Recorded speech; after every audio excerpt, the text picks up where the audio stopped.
Good, happy Tuesday evening. I'm Riley King, and welcome to the Riley King Newscast.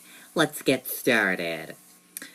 First up, 6 deaths in New Hampshire confirmed to be related to use of carfentanil.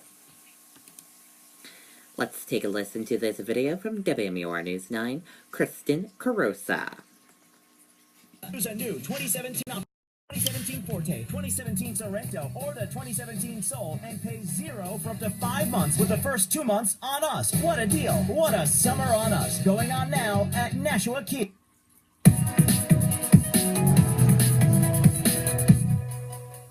The announcement came from the Attorney General this morning, Sean. 6 people have died from using carfentanil, and now these overdose deaths are being investigated. Carfentanil is a synthetic opioid that is 10,000 times more potent than morphine and 100 times more powerful than fentanyl. It's used to tranquilize large animals such as elephants. The Attorney General is working to stop this drug from getting into the hands of users by arresting those responsible for distributing the drug. Meantime, the Drug Enforcement Agency is sending out a warning about how dangerous this drug can be. We've been saying for a long time that fentanyl is almost like a weapon of mass destruction, to the Granite State, right? It's just had such an unbelievable impact on the whole state. But now you're talking about something that's thousands of times more potent, carfentanil. It is absolutely, positively the most deadly thing that we've seen here in the state. John Delina of the DEA also spoke to us about how dangerous this drug can be to the non-user as well. Carfentanil can be absorbed by the skin, so just by touching it, someone can overdose. Live in studio, Kristen Carosa, WMUR News 9. Okay, and there you go on that report.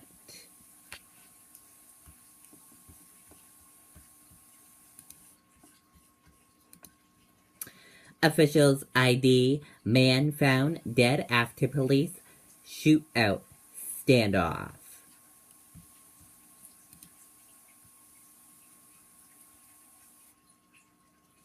A 38-year-old man is dead after a police-involved gunfire exchange and standoff in Chelsea Monday night.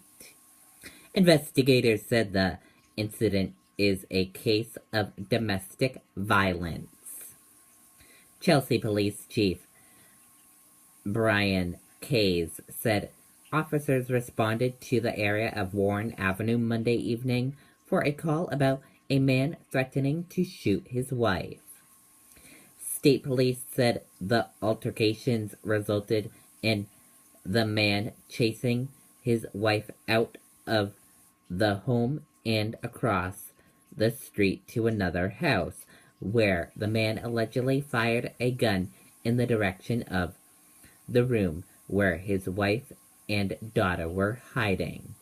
The man then returned to the original house.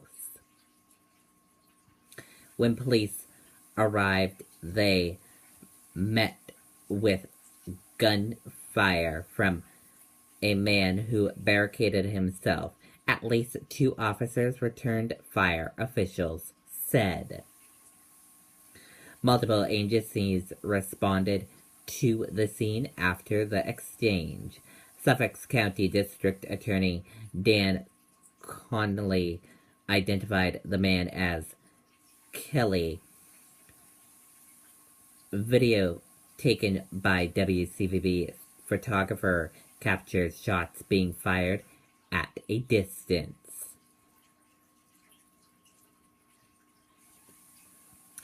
All of that just after 11 p.m. a fire broke out at the scene with thick black smoke billowing into the night sky. A photo from the scene showed heavy flames pouring out of the home where the armed suspect fired at police. Firefighters at the scene were reported wearing bulletproof vests as they battled the fire. Police made repeated attempts to verbal pursued the man to exit the home and surrender without a response. The medical examiner said the man's death of a gunshot wound to the abdomen and thermal injuries that occurred in the fire. Connell said the incident remains under investigation. Kais said the 40-year-old woman and her 10-year-old daughter are safe. And here are some photos from last night's incident. Here's the first photo, and here's the second photo.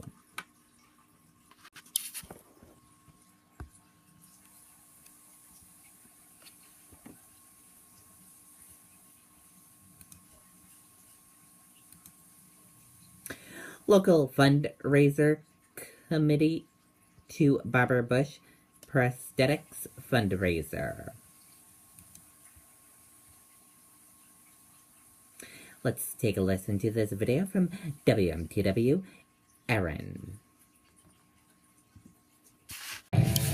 This is the original light beer, brewed to be everything you want in a beer and less. Miller Lite. Hold true.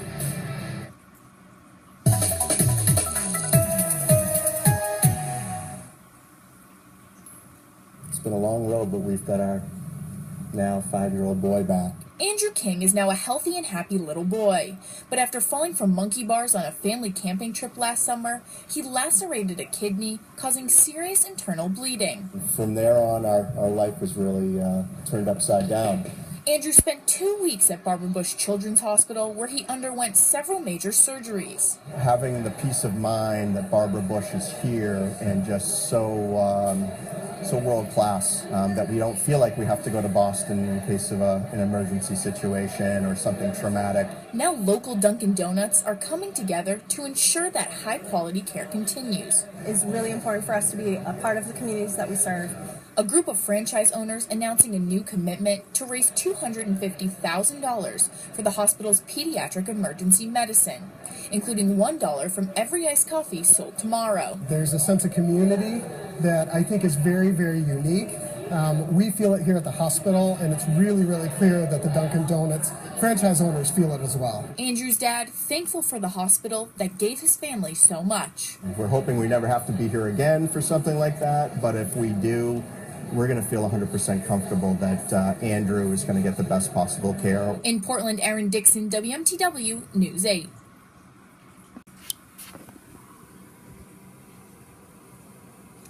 Okay, and there you go on that report.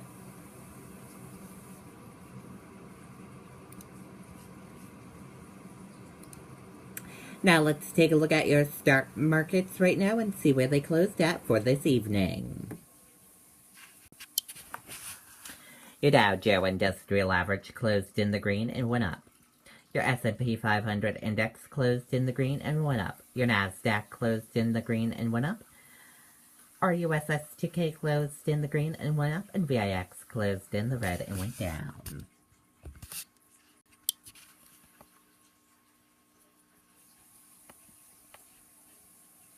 Stocks close higher post 4-day win streak as investors regain faith in Trump trade.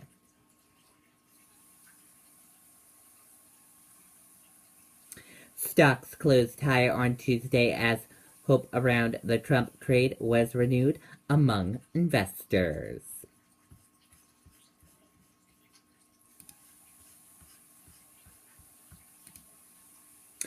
UK raises threat level to critical, indicating another attack may be imminent.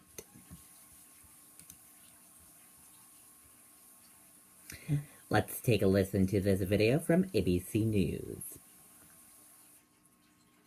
Us. Every good girl has a bad side. That's hand sanitizer. It burns.